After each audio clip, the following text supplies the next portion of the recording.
I'm Steve Schmidt, and I'm thrilled to be joined by Sasha Ingber. She writes on Substack at Humint. Humint stands for Human Intelligence. And Sasha covers spies and spying in the intelligence community, the dark arts, what's happening around the world in the shadows. There's competition between great states and actors and players in nations in a time of war and tumult and chaos. Before we begin, I just want to say that Franklin Roosevelt, who is the architect of the modern world, and the first cornerstones of that architecture are laid at the Atlantic Charter in 1940, before the United States enters the Second World War. And it talks about a world not where the strong nations dominate the weak, where the powerful prey on the small, but one of values and ideals. And that world is the one that prevails in the Second World War. And when that war ends, the most powerful nation in human history is the United States of America. And it does not use its power to strike mineral deals. It does not use its power to take. It rebuilds Japan. We rebuild Europe. And we unleash the greatest period of prosperity and progress in all of the recorded annals of human history, from the cave drawings through this present moment, including landing men on the moon. And so, this moment, this is what's at stake. The Canadian Prime Minister was an indispensable partner of President Roosevelt and Prime Minister Churchill during the Second World War. His name was Mackenzie King. And there are other fantastic historical players from our allied nations who don't get the credit for the enormous roles that they played. Queen Wilhelmina, the Dutch queen and the Dutch merchant fleet, the King of Norway. These are inspirational figures all around the world. But late in the night, Roosevelt and Mackenzie King, his friend, Franklin Roosevelt, talks about a dream that he hopes will take root in the aftermath of the Second World War. Its expression is through the United Nations Declaration of Human Rights and the UN Charter.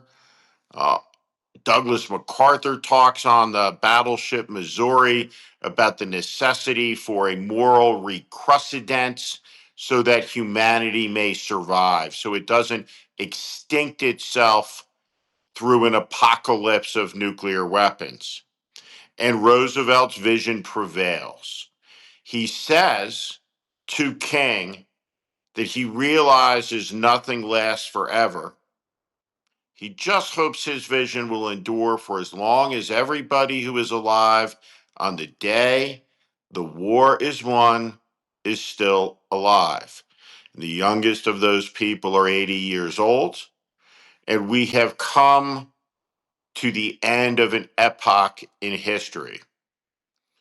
Emmanuel Macron, the French president, is contemplating extending the French nuclear umbrella over Europe, meaning that if there were to be a nuclear strike in the Baltics, that the United States cannot be trusted, according to the Europeans, to honor its commitments, the Article 5 commitments. And what has kept peace is the notion that the American nuclear umbrella, controlled by the President of the United States, deters anybody from ever using the weapons that could unleash Armageddon. And now the European allies are uneasy. Now the French and the Germans are contemplating, what if the Americans will not honor these commitments? So the new German Chancellor Merz has asked the French President Macron to protect Germany with French nuclear weapons that will remain in the hands of the French head of state. But we should understand the implications for what we are seeing and what is happening. There is no country in the world that has benefited more from the international order than the country that has led it, the United States. The competitor countries want to tear it down because they seek to lead a new order that is not built on values and ideas like human liberty and human dignity and all of the things that America, throughout its entire history, whether it was in eras of hypocrisy or not, has claimed to stand for. The last thing that I will say about national strength is this: it has always been understood that what makes us strong is what is in our hearts. And what is in our hearts is a love of liberty and freedom. Thomas Paine, at one of the very darkest moments in the American Revolution, talks about the ability to see his way through the crisis. And as he's doing so, he talks about the burdens and the cost and the difficulties ahead. And he says, but that should be understood because everything under heaven's reign has a cost, has a price, and freedom should have a high price indeed. And so that's what we're talking about as we get together on the Wednesday mornings.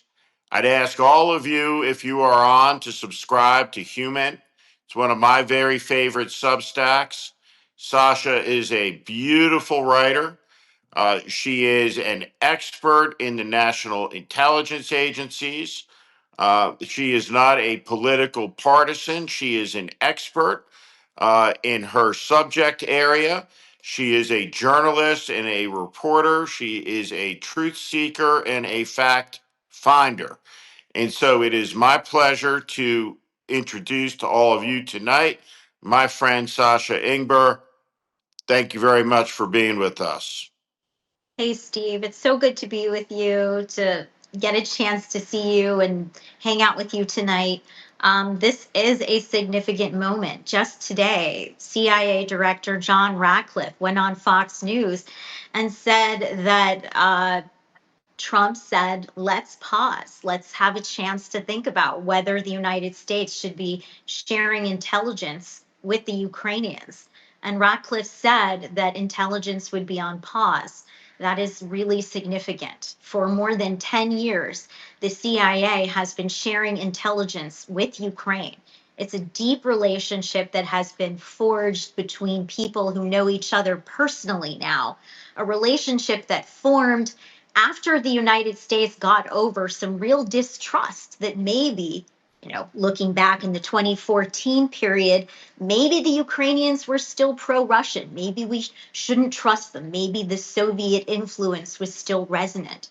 Well, the United States ended up trusting the Ukrainians. The Ukrainians brought the Americans Russian documents that were valuable to the CIA. The CIA ended up training the Ukrainians on how to establish covers, how to infiltrate in Russia with those covers, how to break into encrypted communications, and they ended up being absolutely excellent partners. We know this from some really wonderful reporting done by some of my colleagues, especially at the New York Times, that the Ukrainians ended up providing the Americans with troves of documents, information that brought the United States insights that were invaluable. So the CIA also had bases in Ukraine that the Ukrainians now benefit from. Now, just a few weeks ago, as we were talking about whether or not military aid would be continuing as the relationship between President Trump and President Zelensky was deteriorating. I really wanted to know, are the Ukrainians worried about this? And it just so happens that this was something that they were very concerned about, that the intelligence would diminish. I was told that the United States provides a lot of really valuable intelligence, warnings on Russian assassination plots. Remember that when the full scale invasion started in 2022, there were hit teams in Kyiv to try to kill President Zelensky. Zelensky refused to leave the capital. The Americans had been providing intelligence on other Russian plans. They provide real time information on drones and missiles that have been falling literally minute by minute for all of these years, these past 3 years. There's also warnings and cooperation when it comes to cyber attacks from Russia and cybersecurity for the Ukrainians. So this is quite something right now. I was also told we're worried about Starlink. What happens to Elon Musk's Starlinks and the dependency on the front for that? Now, I should also say that the Ukrainians have become more independent over time with their own intelligence gathering. They have been able to run with information provided by the US, but they also have developed their own very complex and prolific drone industry. So these drones are able to gather intelligence, help with targeting, enhancing combat. The bases that the CIA has developed, the Ukrainians are able to intercept Russian communications. They've been very flashy, sharing some of the conversations that the Russians are having, forms of psychological warfare to expose their low morale, to show confusion, to show chaos. But make no mistake, and I want to talk more about this, Steve. There is an intelligence game that is being played, and I think a lot of it played out in the Oval Office last week. So before we go there, I wanted to do a little show and tell with you. You know, you had your history lesson on Yep, Roosevelt. absolutely. Well, I wanted to show you this. So sometimes when you're in the middle of talking about war and it's been a few years, you almost forget that there are real people involved in it. You know that I was there in the summertime. Well, I want to Mhm. show you this coin that the Ukrainian Military Intelligence Agency HOR gave me. Let's see if I can actually like put it Look up at here. that. Yep. Yeah. So they told me that the owl right here, that is because the Russian military intelligence agency has a bat. So the owl can hunt and kill the bat midair. There's also a sword, if you can see, and it's pointed down toward Russia, they say. Hmm. So this is like this heavy coin, a very rare token of the Ukrainian intelligence community, and it is led by Kirilo Budanov, who was very much a key player in the early days of the relationship between the CIA and Ukraine. And so this is an important day. A total coincidence that Ratcliffe announced that the aid was pausing. And I will tell you that I have been messaging the people that I know in Ukraine saying, is there still intel sharing? Is there still intel sharing? Yesterday, I got a text back. Yep, still the same. No message today. Okay. Do By you the way, believe do you believe that the intel sharing will remain cut off? I think that it's going to be restarted again. I think that this is leverage that the United States is using to bring President Zelensky back to the negotiating table. I think that the showing last Friday was incredibly damaging, and that this was another tool in the toolkit that President Trump was able to use. And I'm sorry that it came to this, but I don't think that it will be indefinite. And I certainly hope not. And I think that there are a lot of Republicans as well as Democrats who truly want to see this changing. I'd also like to point out the fact that before Zelensky went to the White House, the New York Post reported that Keith Kellogg, the special envoy to Ukraine and Russia, had advised Zelensky to not go until the relationship was stronger. And I actually think this is an incredibly interesting point because what it seemed to suggest is that the Ukrainians miscalculated how far along they were in terms of improving the dynamic that had sort of worsened between Trump and Zelensky in the previous days. Remember that Trump had accused Ukraine of starting this, that they were the aggressors. Uh, Trump accused Zelensky of being a dictator who wouldn't hold elections, although, according to Ukraine's constitution, and they do not hold elections when there is martial law in wartime. Huh? And then Zelensky hit back saying that Trump lived in a space of disinformation. So that was the dynamic. Now, the CIA, go back a couple decades, they had a guy named Gerald Post there. He was the one who created personality profiles. So they could look at each individual leader of importance and say, what do we know about this person? What are their vulnerabilities? What are their proclivities? How would we communicate with this person? How would we exert influence? How would we get what we want? What would we want to avoid? What are the levers? Well, I'll tell you that if there's a country that seems to have been good at doing that right now, it's not the Ukrainians, it's the Russians. Keep in mind, Putin, former KGB officer, and I just want to explain to you what's been happening in the last few days, months. In an interview with Russian state television last month, Putin described Trump as, quote, clever and pragmatic.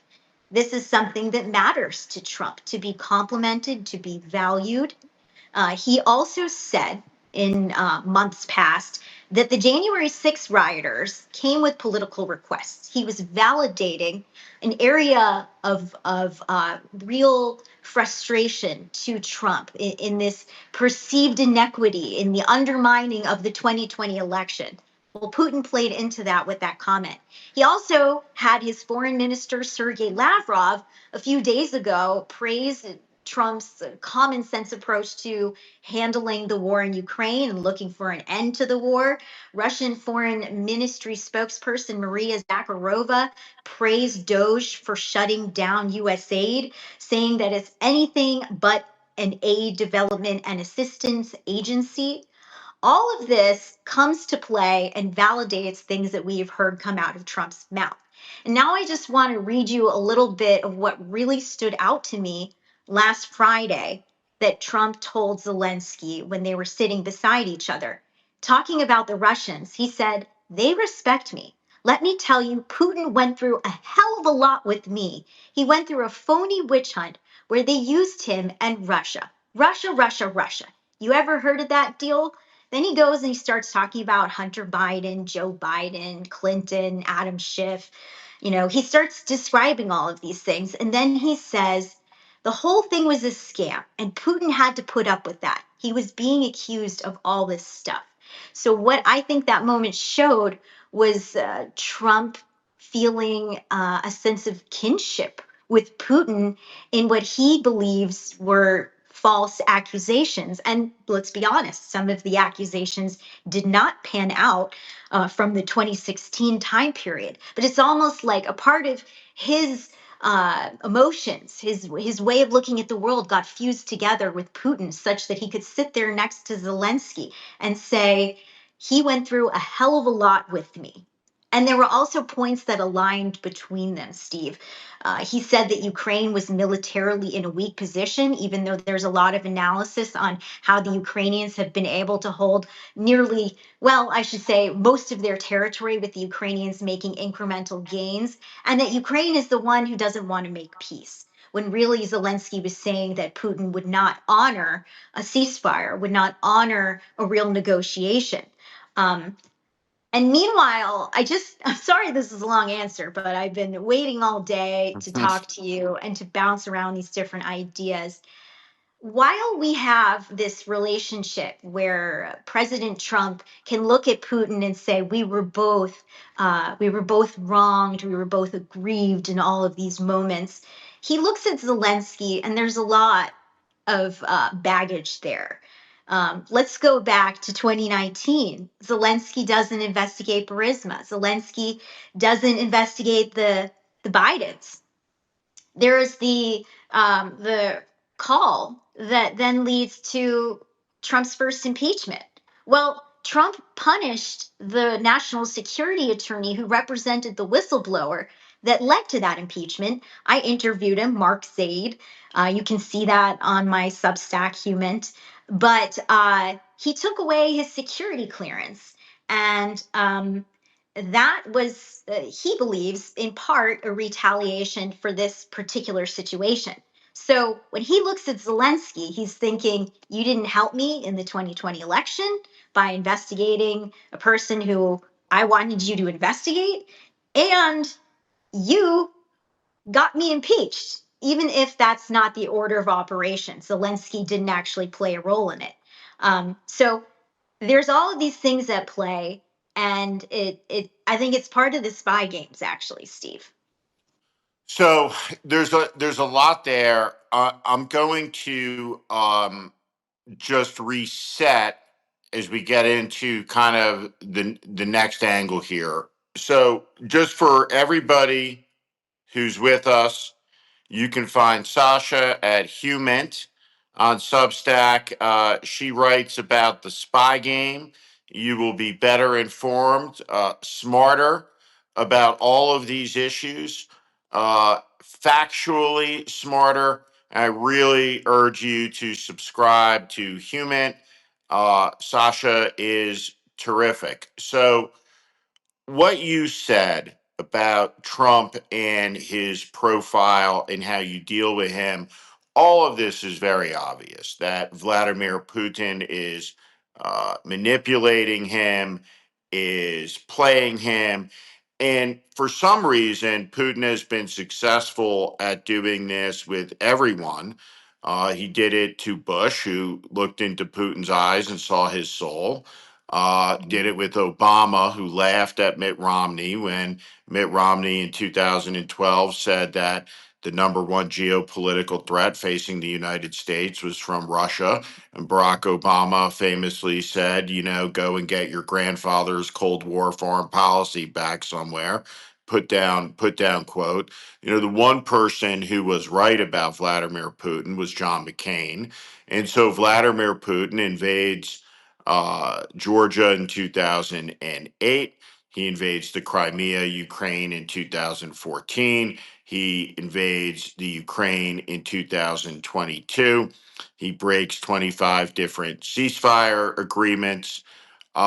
There is a for people who follow the warning, you know, I've written about that. I collect Life magazines, the old ones, and I like looking at them. They're time capsules, and one of my favorite editions is the one where the first image of a German soldier is taken in Poland on September 1st, 1939. And this image appears in Life magazine, and it draws you in because you know everything that will happen for the next 80 years. I know the day that Auschwitz will be discovered by Russian troops on January 27th of 1945. And I know right through this moment, when I look at that first image of that Nazi soldier in Poland, and I know forevermore that when that Nazi soldier entered Poland, just as Vladimir Putin says today, Adolf Hitler claimed that it was the Poles that attacked Nazi Germany, and Nazi Germany was defending itself. And it's Vladimir Putin who said this was a war of defense, when in fact it was a war of aggression. And this is what I want everybody to understand. This is why we fought the first Gulf War when Iraq invaded Kuwait, which is that we cannot afford to live in a world where stronger, more powerful nations invade weaker ones and declare whether they think they have a right to exist or not. Ukraine, for those of you who are with us, is an older nation than Russia. It is an older language than Russia. It is a nation with a language, with a tradition, both oral and written. It has art, it has culture, and Vladimir Putin has said it does not exist and that it is to be subsumed.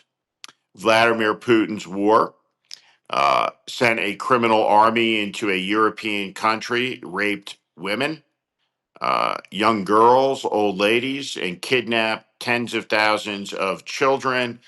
And the American position has not ever been, cannot ever be neutral on this. And what Sasha is talking about is the reality now through her reporting that the foreign policy of the United States is now deeply detached from values and ideals and even America's interest. It is fundamentally oriented around now Donald Trump's ego, which is America's interest. That is the Trump foreign policy. I was in Germany and 10 days ago and meeting with senior German parliamentarians, and there were folks in the room who are in the delegation I was part of was bipartisan or MAGA folks. And the advice that they have in dealing with Trump is to mind Trump's ego, is that Trump does not like insults. He's incredibly thin skinned, that you have to watch what you say. And so the entire world is to be reordered, apparently, on not offending Donald Trump. And that's not the way the world works. So when I was in this meeting in Germany, I asked a question in one of the sessions to a bunch of the Germans, and I'm going to explain this to everybody who's watching. There's a domestic political implication. The Russians, the Ukrainians, the Germans, the French, how do you deal with Donald Trump? And nobody really has a handle on how to deal with him. The only foreign leader who really gets it is Doug Ford, I would argue, who is the premier of Ontario in dealing with the tariff issues. And I thought that Justin Trudeau had decent comments, but when he talked about the American people are our friends, but we're responding to this. So at any rate, when I was in Germany, I asked the Germans a question. I said, "Where is Donald Trump from?" I said, "Is he from the middle of the country? Is he from the Midwest of America? From Iowa?" And they were like, "I go, is he from the West Coast? From a surf town? Is he from Texas? Is he, where's he from?" I said, he's from the Queens in New York. And I'm from New Jersey. And there's 8 billion people on the planet. There's 340 million in the United States. There is a highly concentrated pocket of human beings all together in that pocket of America that's a unique place that has New York City in it. The Queens, we have Brooklyn, we have North Jersey, which is the toughest of all of those places. Staten Island, right? All together, and you communicate with each other in unique and colloquial ways, right? So it shouldn't take a CIA analyst, right, to understand that when Donald Trump says "fuck you," right, you have to look around and you have to respond, "No, fuck you, Donald." And that's the only way to deal with him.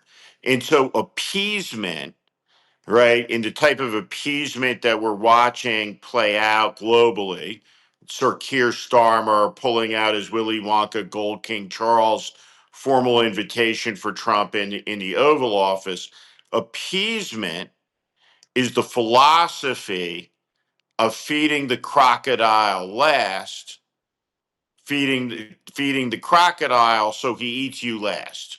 That's what appeasement is. And we're seeing this play out in a really dramatic function for a lot of different reasons. Russia started the war. Russia is an aggressive power. All of those things. But I want to get now into the heart of this for people who are watching. Nobody on this uh, Substack live tonight wants World War III. Nobody wants an American kid fighting and dying in Ukraine. Uh, Nobody wants death. Now, I'm going to tell you what I think the American interest should be. The Ukrainians have killed 800,000 Russian soldiers, at least. And if I was the president, my position would be we will arm the Ukrainians until the Russians leave, or until they look for an opportunity for peace because the Russians only understand strength. That being said, the Russians sustained somewhere between 20 to 40 million casualties in the Second World War, and Russian leaders have long died peacefully in their sleep while sending millions of their soldiers to die in European wars over history. And so I, Steve Schmidt, have not heard a single reasonable proposition about how Ukraine or NATO or anybody will make the Russian army move backwards from the territory that they occupy.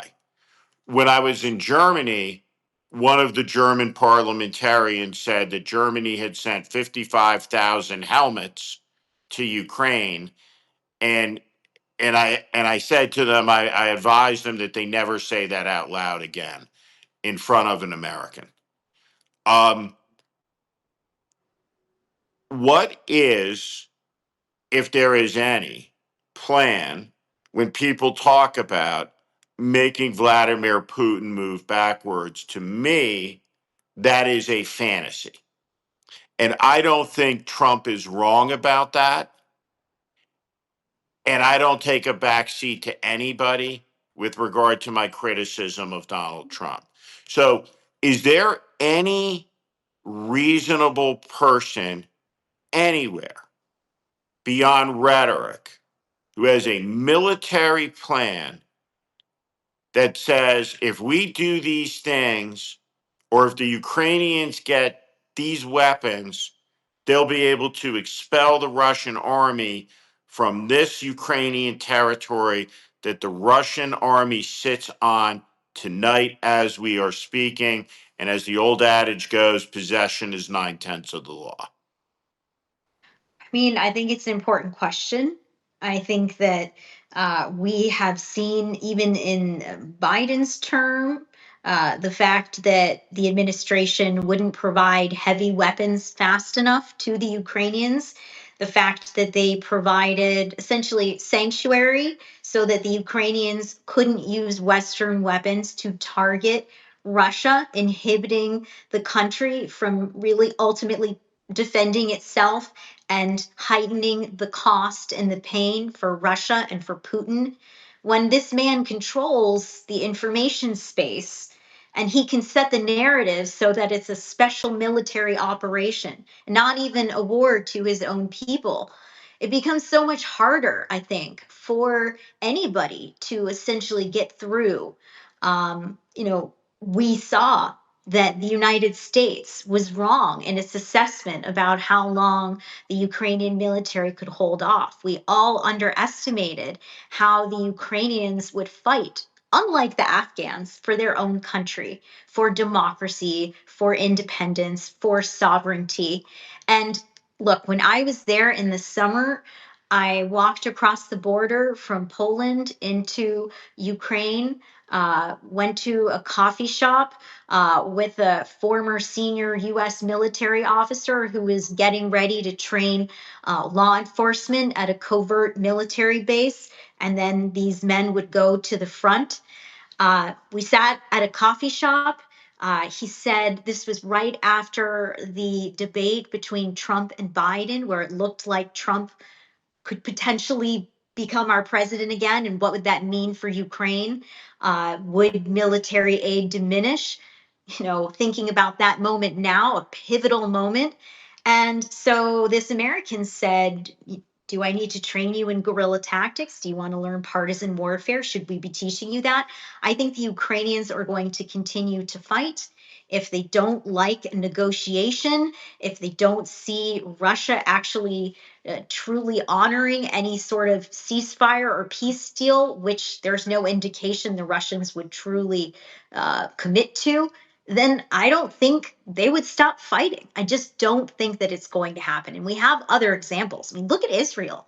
Look at the way that Israel decided to do its own thing. When Biden and Jake Sullivan would make demands, they'd say, okay, and then they do what they wanted. And I think that the Ukrainians, especially if they feel that they have support from their European partners, as we're seeing with Keir Starmer, with Macron, if they feel that they can get support from others, then that is where they'll go. I think that they would rather have the support of the United States, which can provide more sophisticated weapons than European countries. But I do believe that we will continue to see the Ukrainians doing absolutely everything they can to push the Russians out.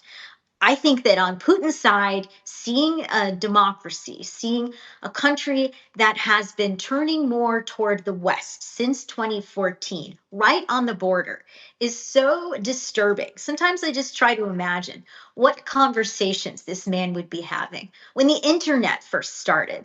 Well, how do we continue to control the information space such that people don't realize that I am a kleptocrat and I am here only for myself and the oligarchs who are going to shut their mouths so that I can keep paying them? Okay, we can just pump disinformation, which, by the way, is a Russian term, disinformatia. And as you know, Steve, but I don't think viewers do, I used to work at the State Department countering Russian disinformation after Russia illegally seized Crimea in 2014.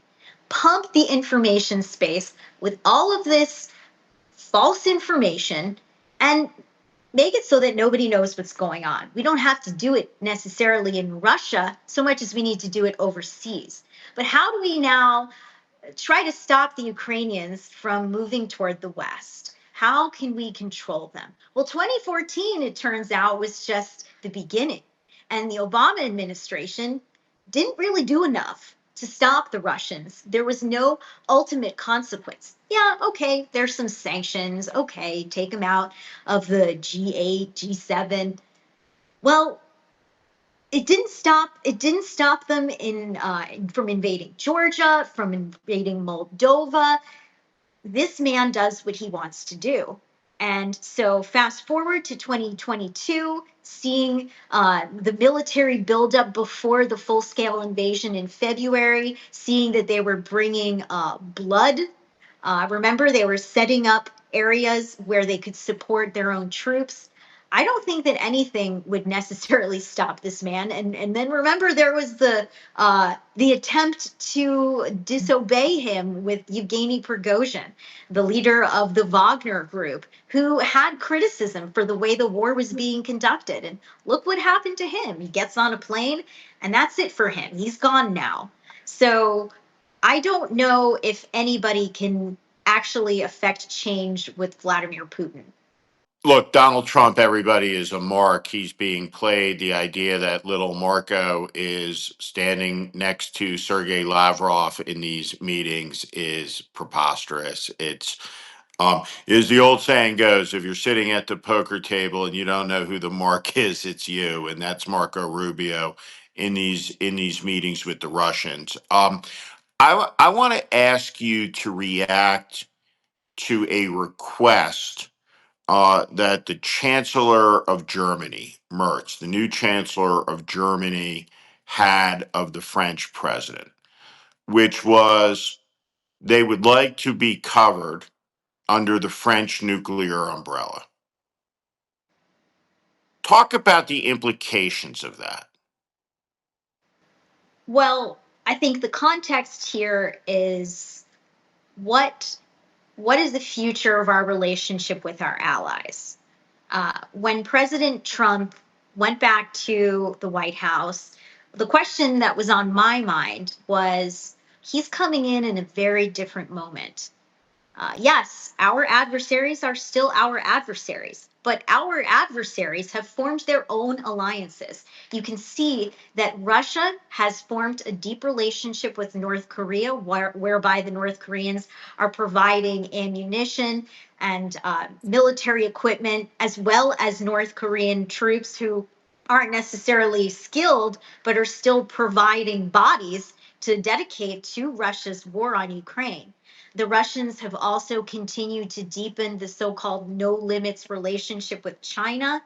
And then, of course, Iran has provided drones as well as training to the Russians. So we've got an alliance between our biggest foes, Russia, China, North Korea, Iran. It's more important than ever that the United States continue to stay in partnership with our European allies. That means Germany, that means France, that means the UK, it means all of the countries that have worked with the United States. The Biden administration understood the importance of those alliances. As we talk now about tariffs, and I'm glad you're not asking me about tariffs because I wouldn't necessarily be able to sound so educated on that. But when you have Canada and Mexico, who are our peaceful neighbors, albeit the fentanyl issue and the border are legitimate concerns. When South of the border, they are. Yeah. So, but I think that the question here is what does the relationship between the United States and Germany and France look like moving forward in addition to our other allies? Does the United States continue to be the leader of the free world? Uh, No, I does, mean, I well, mean, it's not in this presidential term, but here's what I want everybody to do. We have slightly over 2,300 people with us tonight. Again, we've had more people. You can find Sasha at Human on Substack, one of the best Substack writers, one of my go tos every day. I love Sasha's stuff. You could spend a couple hours just reading Sasha's catalog. It's always great, interesting. Some of it reads like novels, like truly terrific stuff. Um, what I want to talk about with regard to Sasha's answer um, is, and I just saw someone said people are tired tonight. Well, if people are too tired, you may lose the country. I don't know what to say. Were people tired in the Civil War, the American Revolution, the Second World War? You know, we're in opposition to Trump, and as far as oppositions go, we've never had it better. Right? We're not being called on to do the things that the French Resistance was called to do. But let me get back to the point here, which is that if you look at your map, right, take out a map, look at Europe, and look at these countries, and look at how big Ukraine is, right? That's why there is a war underway, and I want you all to understand that there are North Korean forces fighting in Europe tonight, and so if I was to give a history test and I was to say, when did World War II start? The answer to that question that would be ruled correct by the historians is it started on September 1st, 1939. And my response to that would be like, it really started in North Africa and Ethiopia with Benito Mussolini's invasions. It started in the Spanish Civil War. It started in the Japanese invasion of China. And then it culminated in September of 1939. And when that war was over, 80 million people were dead, and we were the most powerful nation in the world. The day the war began officially, we had the 38th biggest army in the world. 38. We were an isolationist country. We had sent an expeditionary army off of our shores one time to fight in Europe in the First World War, and there was tremendous regret about it. When 80 million people were killed around the world, American foreign policy became that Germany wouldn't have an army anymore, ever again. The point of NATO was to keep the Russians out, the Germans down, and the Americans in. And that is what is being smashed. And so the Russians, which are growling and menacing and in alliance with North Koreans that are fighting in Europe, European countries are now saying to the two European nuclear powers out of the 7 countries in the world that have those weapons, we can't trust the Americans, which means you will see a Polish nuclear weapon. You'll see a German nuclear weapon, though it's so anathematic to the concept, right, in the country. But you will see a proliferation of nuclear weapons as the United States withdraws because we were the stability in the world. We were the glue. We were the harmony.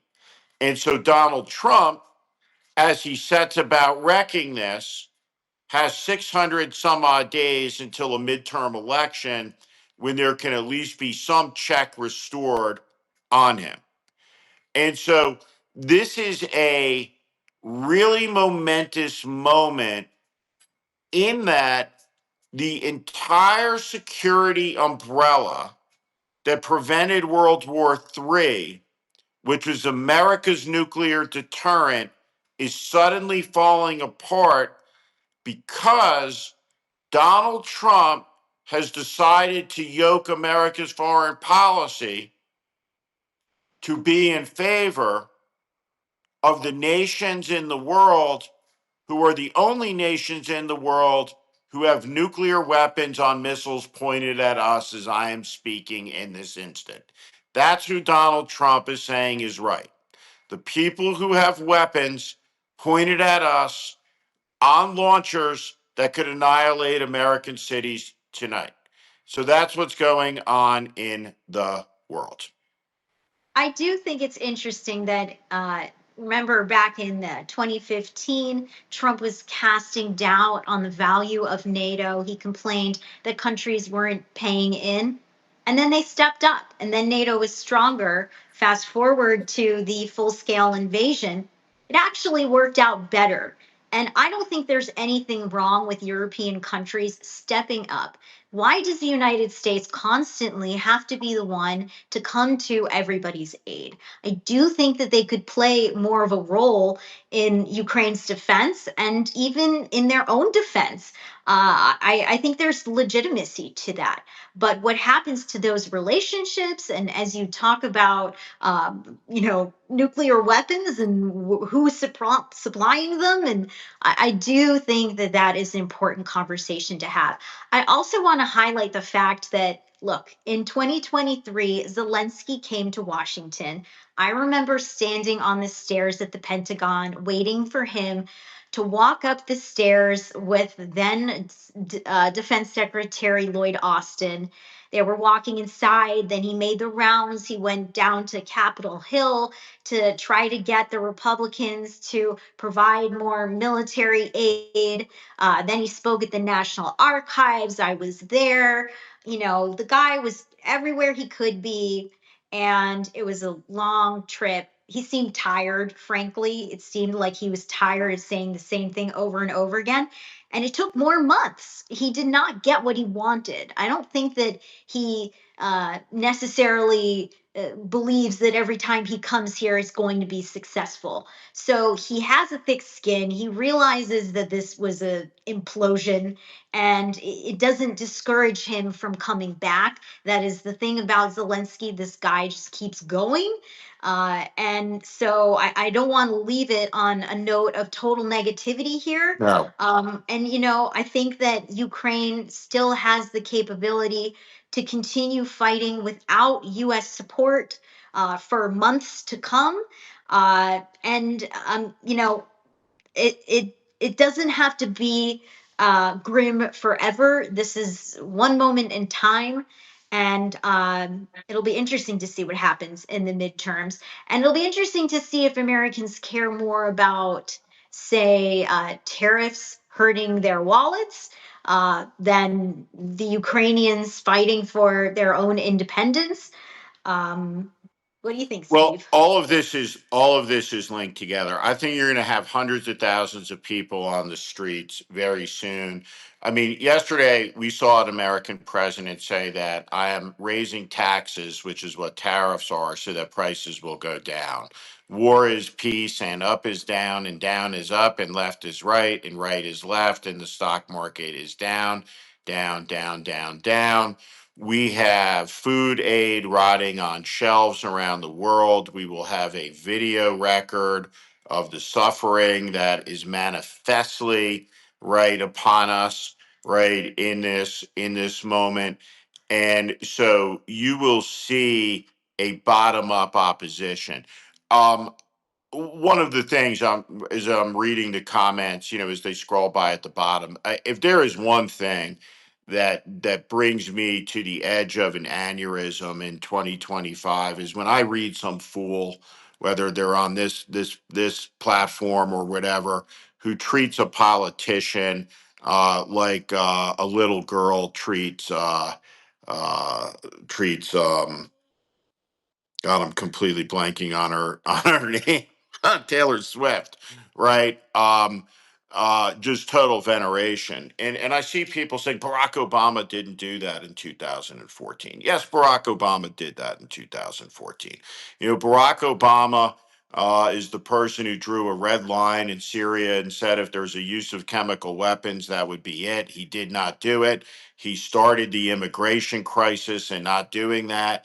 That is the reason we have these extremist parties rising in Europe, plus Angela Merkel inviting everybody to come to Europe. All of these things are connected together. And if your conclusion, ladies and gentlemen, tonight is that when you watch what happened last night, that this is the fault of some racist horde and that it's not a reaction to the Democratic majority, that it's not a reaction to Democratic Party excesses. It's not a reaction, right, to the lecturing and the hectoring and the dishonesty. The Democratic Party has nothing to do with why Trump was standing up there last night. You're as fucking nuts as the Trump people. And trust me when I tell you this, you're the exact reason he's up there. The district attorneys in San Francisco, who are the reason that everything is locked up in a Walgreens and a CVS, right? Every male in this country is 40 or 50 years old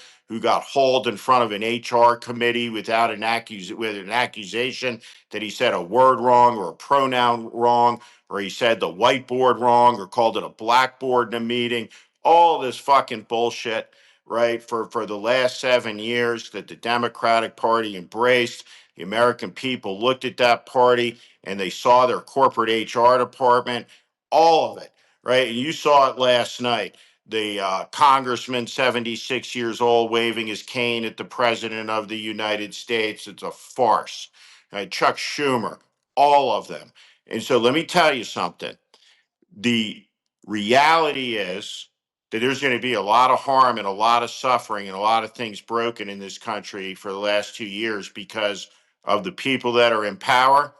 As Winston Churchill said, we get the government we deserve, and we got them. And so the question now is that there will be court orders. Trump has not violated a court order, to my understanding, right now. If he does, it's a constitutional crisis. The fact that the Article 2 branch is impounding money approved by the Article 1 branch is a problem, but there's nothing that any of us can do anything about if the Article 1 branch of government, the Congress, if the Congress won't do anything about it. So what I saw last night in that Congress was pathetic. The hanging up of the little paddles, the inability to articulate anything, madness, all of it. So the fate of the country is in your hands. And when I was in Germany, what I said to the German leaders is the American people know who our friends are and they know who our enemies are. And the American people are angry and they're mad and they're so goddamn mad they made Donald Trump the president to send a message, which sometimes people do dumb shit and they shoot themselves in the foot. And so I think we'll look back on this experience as a country no longer from a, ooh, could bad things happen, but from an experiential lens of, let's make sure that never happens again. And from that place, there will be reform and renewal, but we have a long ways to get there. But trust me when I tell you that what the American people saw last night, the center right of the country, the center left of the country, the independent voters of the country, was craziness from Trump, but no reasonable person could look at the Democrats and not appreciate why Trump is up there. And that's the great political problem. So, what Donald Trump has done is run an election saying that, hey, Haitians are eating pets and your economy, your prices are too high. And that's why he got elected. And you know what? Prices are going up. They're going to go up, up, up, up, up, up, because he's going to set off a massive inflation with all of these tariffs, and there's going to be tremendous suffering. Elise Slotkin last night from Michigan was completely normal, not as passionate as I would have liked her, didn't raise the stakes as high enough as I would like her, but it's a great start. Elise Slotkin, Hakeem Jeffries, the Gen X leaders of the Democratic Party. What I suspect is this next Democratic Congress is going to look completely different than the one that's there now. If you are a fired park ranger, if you are a fired fireman, a scientist, an agrarian specialist, run for Congress, run for office, get in touch with me. I'll help you do it. But I think there's going to be a great awakening of people who are running for office and they don't have to wait for permission for somebody who works at a Washington, D.C. political committee.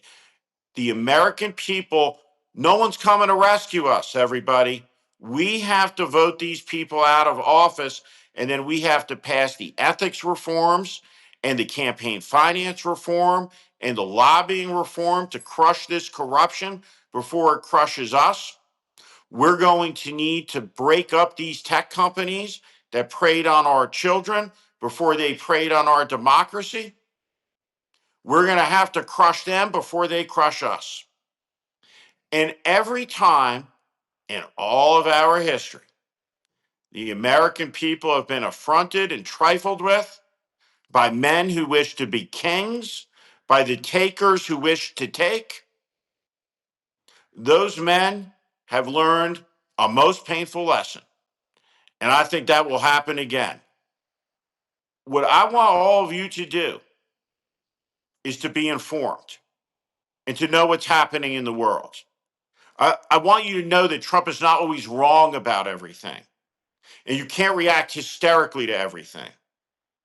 That when Donald Trump looks at Joe Biden and he says Joe Biden put a lot of limitations on the Ukrainian use of weapons.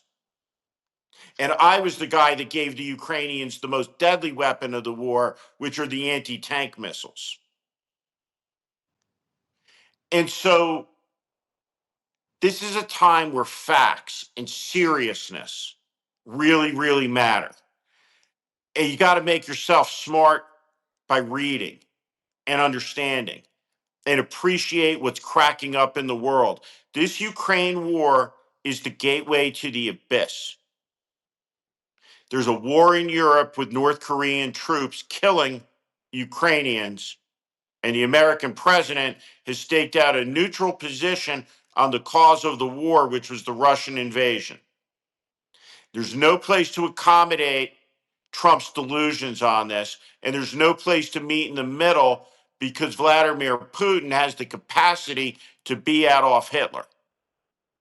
And I want to explain in closing why we remember Hitler the way we remember Hitler. It's because of the industrialized killing and the doctrine of slavery that almost succeeded. And there's a truth about the history of the world, which is this. And if you read Humans, you're going to appreciate how fragile the world is. And you're going to have facts and knowledge. The 18th century was deadlier than the 17th. And the 19th was deadlier than the 18th. The killing in the American Civil War 70 years after the American Revolution in the age of the railroad was a different order of magnitude. And it was a preview of the war that would come in the early years of the 20th century. The 20th century is the most deadly century in history. And then the killing stopped at scale at the halfway point. Douglas MacArthur on the surrender deck of the Missouri talked about that there has always been war and man has always sought peace, and we have always sought institutions to keep the peace and prevent the war, and none of those institutions have ever worked. And now this war, the guns are silent, but the next war can exterminate humanity, extinguish it, send it back to the Stone Ages. And unless we have a great moral recruscence, an awakening is what he talked about, that will happen. But it didn't. Day by day,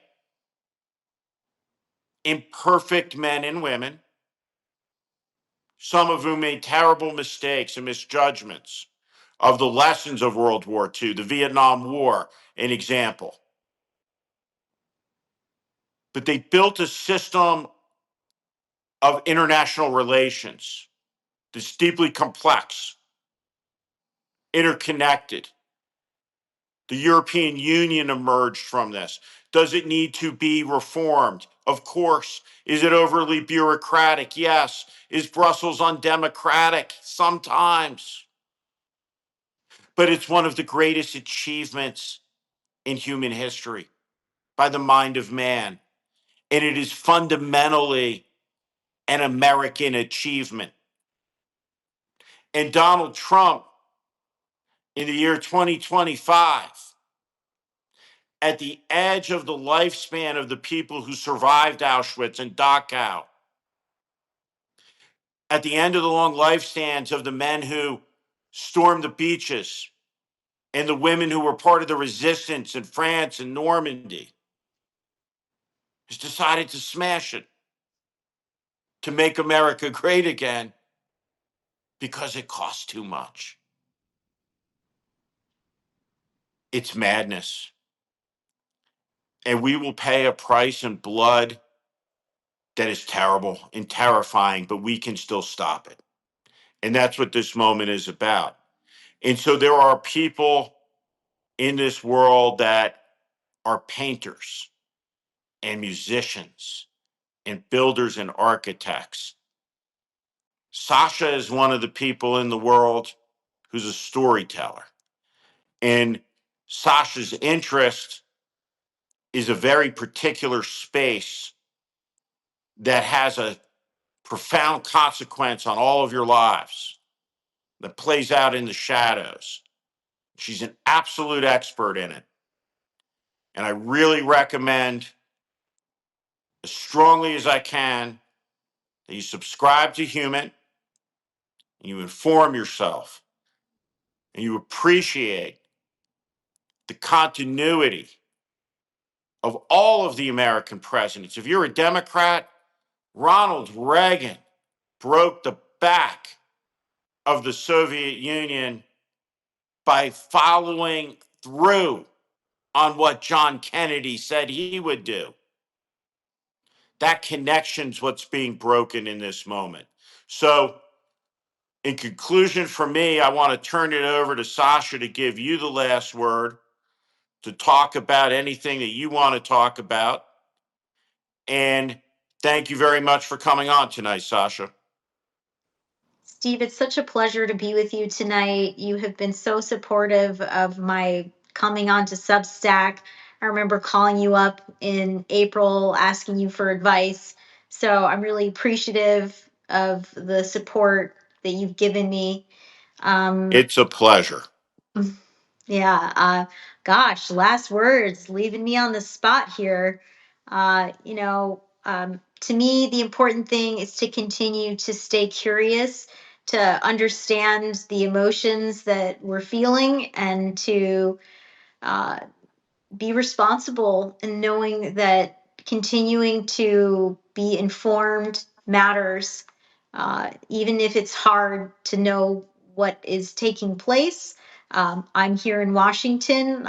Some of the stories that I've done lately have to do with the dismantling of programs that seem pretty important. The National Nuclear Security Administration, yes, they fired people, they couple days later brought them back, but they also hit programs that are incredibly important, from deterrence to modernization to counter proliferation and counterterrorism. I don't know what the decision was, what the calculus was in trying to remove funding for those programs to some degree. I don't know. I don't know if those funding levels have been restored. The agency will not get back to me. Uh, some of the reporting that I have done in the last few days had to do with CIA officers who are now one step closer to being terminated because a federal district judge decided that the CIA director is able to fire intelligence officers at the agency for national security purposes without judicial review.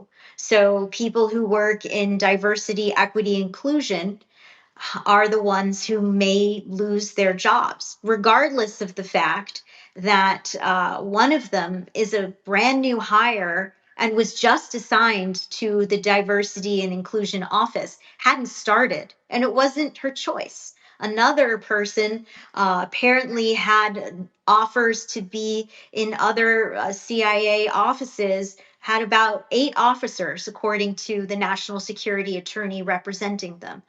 It's unclear whether or not they will have the opportunity to continue working at the agency. They have spent years applying to jobs there, receiving the security clearances, going through the training. Hundreds of thousands of dollars get invested in them to be able to do this work. The CIA hasn't actually clarified when I contacted them as to whether or not these people will be given the opportunity. So, behind the scenes, these are the things that are happening that I'm seeing every day. Uh, there are some things that I'm also hearing that are positive. People in the counterterrorism community were very, very pleased with the decision of Trump to designate drug cartels as terrorist organizations. So there is a balance, and the curiosity and the feeling of the emotion and the understanding that there could be difficulties in what you're consuming, yes, but the desire to continue understanding and the need to keep knowing what's going on is really important. I am trying to do that in the work that I do. I know, Steve, that you have as well got those qualities, and I'm very appreciative of the chance to come on here and talk.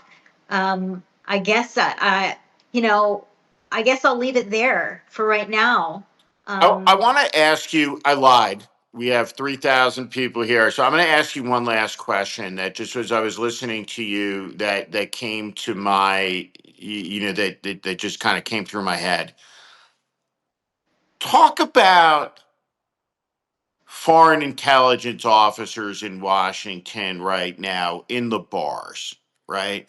Where there's pissed off people, right, who've been fucked, right, by the government that they served, right? Is this this what I'm is imagining? Is that a real thing? Is that happening? Is there wolves now loose in Washington, picking up the sad and the angry and the disgruntled and the confused and the dismayed and and the fired? Absolutely, there is the threat that this becomes a huge counterintelligence risk. When the CIA lets somebody go, they have to understand that that person has knowledge of systems, of sources, the methods, the means, and so you better hope that that person is leaving in a positive way. The CIA extends, for example, therapy services to people so that they feel like they're still being taken care of for the sacrifices that they might be making in conducting operations overseas. Well, now with people who are being pushed out against their will, I mean, I don't want to insult intelligence officers who are genuinely doing this work out of respect for the country, out of a desire to serve the country. I don't think that most of them are going to go uh, run for No, Russia, but but what I'm saying is that do you raise the risk of triggering that aggrieved person, right? Are yes, you and there's a baiting the percentage. waters in a very stupid way? I think that there is absolutely a chance that a small number of them do end up giving information or working on behalf of an adversary. And the Russians have actually even started conducting their own online recruitment. A couple years ago, the CIA famously put out an ad in Russian and giving Russians a mechanism to safely communicate with them. Now the Russians have done the same. And there's also reporting that I believe CNN did a few days ago, which showed that the CIA is starting to conduct analysis on this threat. And it's not rocket science. When people are aggrieved, when they're angry, when they need money, when they have bills to pay, there are reasons that these things happen, and it's certainly a concern, and a lot of people are talking about it. I'm telling you, like, whenever I go out to lunch or coffee with someone who works in the intel community, current, former, this is what we're talking about. I lied again. I have one last question, and I promise we're going long tonight with Sasha Ingber. You can find her at Humit. One of the stories that you wrote that I was astonished by, and I think that your coverage of this demonstrates how completely, utterly, absolutely broken corporate media is. And the story I'm talking about is you went in New York City to a police station operating on American soil of the Chinese Communist Party that exists to crack down on Chinese in America who dare to criticize the Chinese Communist Party. Tell us about that. Yeah, yeah, that was a crazy moment. I walked into a secret Chinese police station hidden above a ramen shop in New York City. I literally rang the doorbell. I identified myself as a journalist. They let me come up. I was there with a camera person. We walked inside. Then we compared the footage uh, to an image from a couple months, maybe a year or so before, that literally had a sign inside that basically said it was a police station. But the FBI had raided it a few weeks before I had arrived. So that poster was down. But I interviewed a Chinese immigration lawyer whose clients had been harassed by not just people who worked at the Shangla Association, which was part of this particular entity, but from other Chinese agents who were operating primarily in Queens. And there is a big Chinese community, and they have been targeted. This is really the long arm of China. There's one man who I interviewed who showed me a picture of his daughter. He said she was caged, that they said to him, when you come back here, we will release your daughter. People who had to separate from their loved ones to stop them from being harassed. People who were constantly getting messages on WeChat, which person inside the intelligence community told me was uh, being monitored by Chinese security services. Not sure if it was in real time or after the fact, but just tremendous struggle that I think most Americans don't know actually happens here on American soil.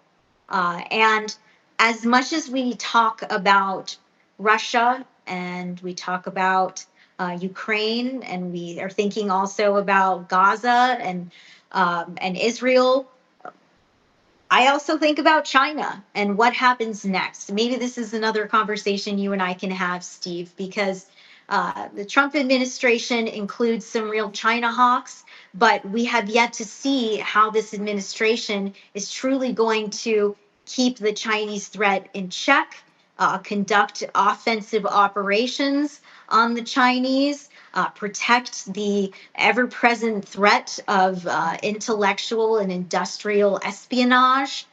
And these are really important questions. Getting to go to that police station was incredibly eye opening. And I was told that there are others like it in the country. And I certainly would believe that. We should have a journalism in this country that's as good as Sasha in finding it and finding the next one. These are important days. Let me just say in conclusion, Elon Musk is the fulfillment of Dwight Eisenhower's warning about the military industrial complex.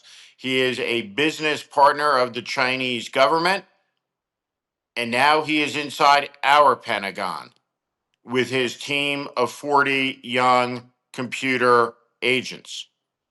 He is a military contractor. He is a government employee. He is a lobbyist, and he is a partner of the Chinese government, all together in one moment at one time. And it's a dangerous conflict. And with that, thank you, Sasha. Thank you to all of you, the 3,000 of you. You can find Sasha again at Schmidt on Substack. It's Sasha Ingber, Ingber. She's the best, and so are all of you. Thank you very much. Please support our work here at The Warning and subscribe to Sasha Ingber at Schmidt. Thanks, Steve. I'm Steve Schmidt.